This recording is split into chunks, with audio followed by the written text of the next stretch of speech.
Okay, may buntag sa tanan. Kay Marites man ta, syempre mag-apil tag Marites. What?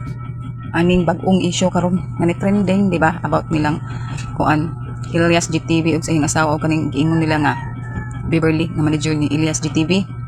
That's right! So, magpauwahi pa di ay ta nga ang tanan content creator gi-content na sila. Mag-apil-apil sad ta sila di kabalo. Pero mapalahi sad ta. Kay sila ang uban ang content nila murag mambash. Oh, kita kuan na to good bashing or unsa ba ni? Good Samarites unsa ba oy? Good Samarites. Kay di man ta mag-bash. Iguro ta mag-storya, dili tamang bash kay labaw patang kita ninyo tagsa-tagsang mga tao na ay sa lawayunon sa atong kinabuhi. Di lang ta sikat.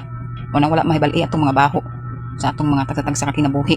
Timingan lang jud no nga mao ni katong comment ni Beverly mo to naka-trigger gyud sa tanan. Kay di comment mo siya ingon ato. Minsan tumaayo no. Kay bisan pa og dili kasal as long as namoy anak o bugay mo nag-ipon na kay right sa imong kaipon nga magsilos. Na overprotective lang gyud siguro to siya no si Ma'am Berlin no. Kay iya man ang talent si Kuan, siya may nagdala, siya may manager. So, kasagaran ba adjud manager yung ana og mga attitude, magnaldita gina sila mag-instricto. Bisan pag ang artista imong ingnon, sayang uban manghilak kay tungod sa ipabuhat nga kay nasayop, kasab-an dayon na sila ngana ng mga manager. Anha lang siguro kutob no, ang iyahang pag-care mo siguro na siya nga kanang mo touch basig suod na gid kaayo sila ning Ilyas mo na mo touch mapakhapak anas kuan lang guro na niya, attitude lang pud na niya. Maldita with a heart ba, with sweetness ba sa iyahang kaugalingon. Di siguro kabitisem para lang ni nako ha. Kay wasa ko nakita nga kuan wapod bayay ebidensya, puro sila mga haka-haka kay mo lagi na sikit suod og tachi gamay. Kay wala may ning angkon mga inday, so di kita kaingon nga kabit na siya.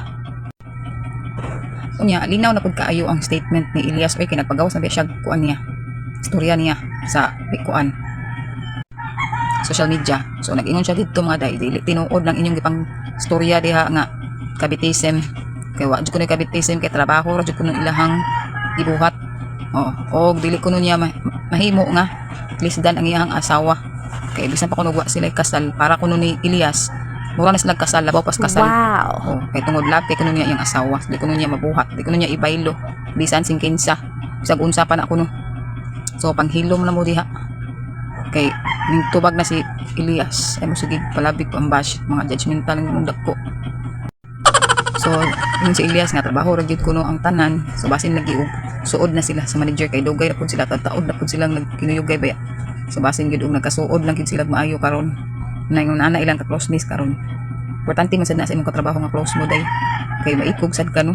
Kung di mo close, maikog ka makigstorya, mas maayo gyud ang close mo. Kay para di ka magpang-ikog. So mo lang sa to akong chikas karon adlaw day, dito magpalabi day kay basig makastorya lang batay day kita na puy mabash. Magbantay-bantay kita ani sa itong mga day, hindi ta maka bash ang mga tao, di ta makapasakit kay ngano. Wala perpekto nga tao. Tang tanan makasasala. Natimingan lang gid sila, sikat sila, maunang mapistahan sila. Okay. Ug ako natural pud na mo comment ko kay syempre nag-content creator man kog appeal diri sa social media. Pero di ta mabash. Content ra ko to pero di na to i-bash kay what I right mo judge. Ang Ginoo ray nay katungod mo judge ato. Okay, bye.